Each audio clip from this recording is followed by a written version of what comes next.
Bismillahirrahmanirrahim. Nah, kita akan mempelajari lebih lanjut tentang database.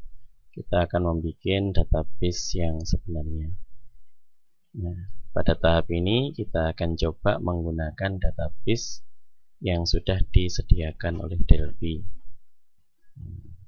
Oke. Di sini ada tab namanya BDE.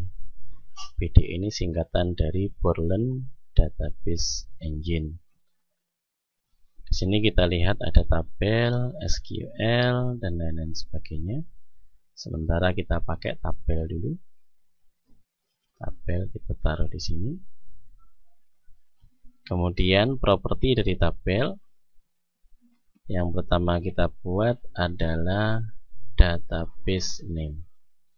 Database name ini adalah nama alias dari data yang akan kita ambil. Misalkan saja data kita ada di dbdemos. Nah, apa dbdemos ini? Ini menunjukkan di mana direktori dan lain-lain sebagainya, apa di server lokal atau di server atau di data di luar komputer atau di dalam komputer atau di internet, semuanya dimasukkan dalam alias ini. Nanti kita lebih lanjut akan membicarakan bagaimana membuat alias. Nah, sementara kita pakai dulu saja. Ini DB database demo miliknya Delphi. Oke. Kemudian setelah itu kita tentukan tabel name. Tabel name-nya kita pilih. Di sini sudah disediakan banyak sekali database. Oke, sementara kita ambil customer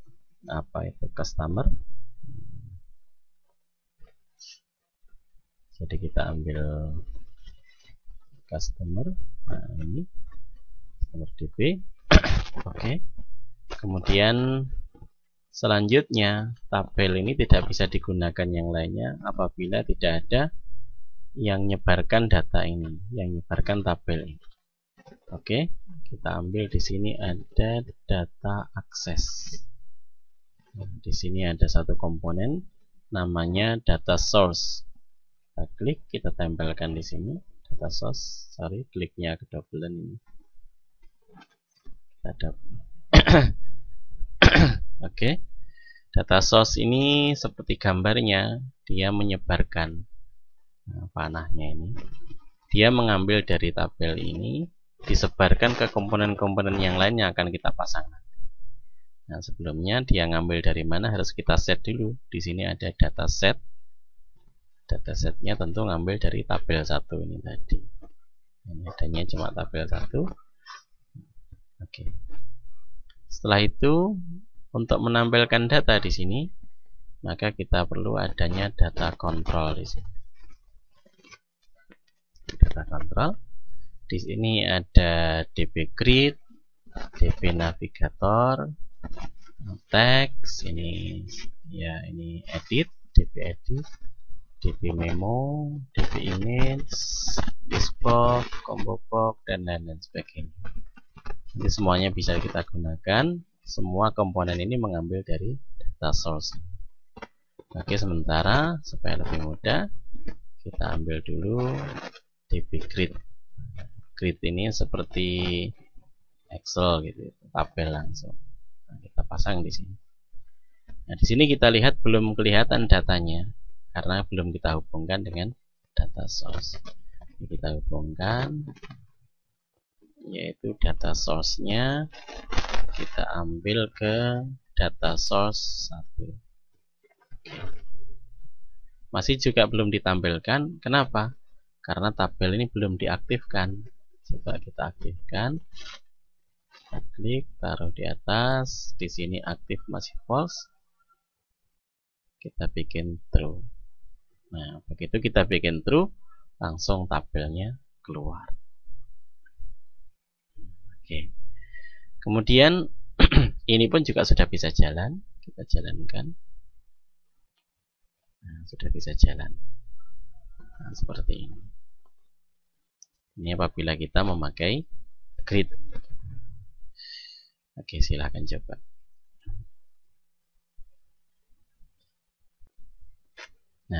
Bagaimana? Kalau sudah selesai mencoba, maka kita akan lanjutkan lagi. Oke, di sini memang kita sudah bisa menampilkan seluruh data. Akan tapi kita mau menambah data, mengurangi data tidak bisa. Maka kita perlu satu komponen lagi. Di sini ada, yaitu DB Navigator. Kita bisa tempelkan di sini. Oke, tabelnya ini kita pinggirkan, toh ini nanti pun juga tidak ditampilkan. Oke, ini bisa kita gunakan untuk mengontrol data mana yang kita lihat.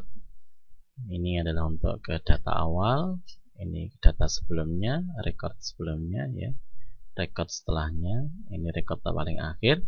Ini untuk menambah record, menambah data baru, ini untuk menghapus record dan lain sebagainya. Oke, ini pun harus kita hubungkan dengan data source.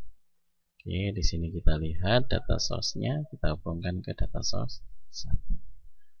Oke, di sini kelihatan karena ini tadi data di terakhir, maka tidak bisa dilanjutkan lagi. Nah, kalau kita pilih yang awal, nanti ini yang paling awal, ini tentu tidak bisa.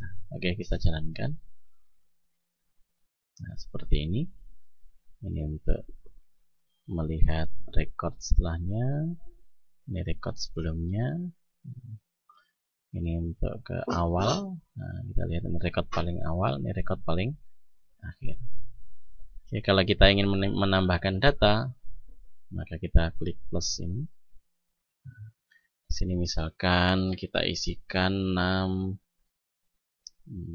5, 17. 6, 5, 17. Misalkan saja PT maju mundur. Nah, PT maju mundur misalkan. Setelah ini kita klik ini untuk memasukkan data ke file. Oke, kita klik ini. Maka sudah masuk dan otomatis diurutkan. Nah, jadi 65, 17 taruh di atasnya ini. Kalau kita kasih misalkan di atasnya ini 10.000, maka otomatis meskipun kita taruh di sini, kita plus, ya, kita isi 10.000. Kemudian di sini PT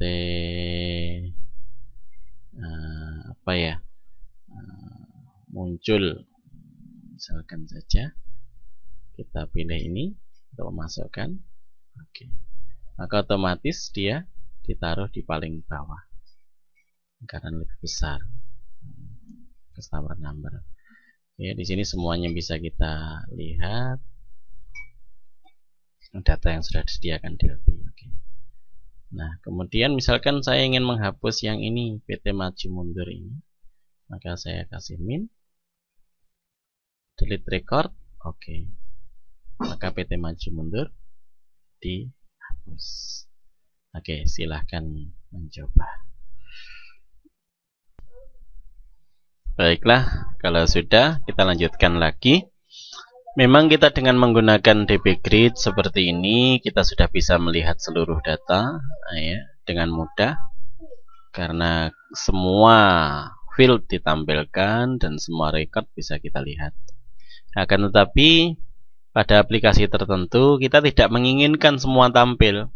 Misalkan mencari nama pasien, penyakitnya apa. Tentu yang kita tampilkan hanyalah orang tertentu supaya orang lain tidak tahu penyakitnya orang lainnya lagi. Maka tentu kita tidaklah bijaksana bila menggunakan grid seperti ini. Oke, kita menggunakan komponen yang lainnya lagi.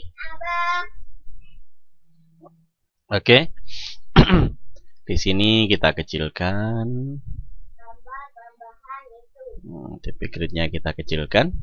Kita menggunakan di sini ada label DB text.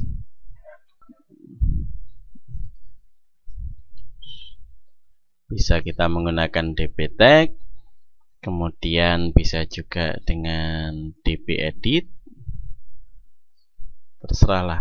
Nah, DB edit dan lain-lain sebagainya. Kalau ada gambarnya kita bisa memakai DB image. Kalau ada gambarnya, misalkan ini saja dulu. DB tag ini tentu kita hubungkan dengan data source juga. Oke, di sini data source-nya kita hubungkan dengan data source 1. Nah, di sini tentu tidak bisa menampilkan seluruh field, tentu hanya satu macam field saja yang ditampilkan. Apanya? Maka di sini ada data field. Data fieldnya apa yang kita pilih? Misalkan company saja. Nah, company. Di sini langsung keluar Neptune. Karena yang dipilih di sini adalah Neptune Trident Supply seperti ini. Agak kita jauhkan sedikit. Nah, kemudian DB edit sini kita hubungkan juga dengan sini data source. Kita pilih data source-nya, data source 1, baru data field-nya apa? Data field-nya misalkan address 1. Maka PO Box 129 seperti ini. Oke, coba kita jalankan. Nah, kita lihat kalau ini kita jalankan maka otomatis dia berubah sesuai dengan record yang ditunjuk oleh sekarang, yang ada sekarang.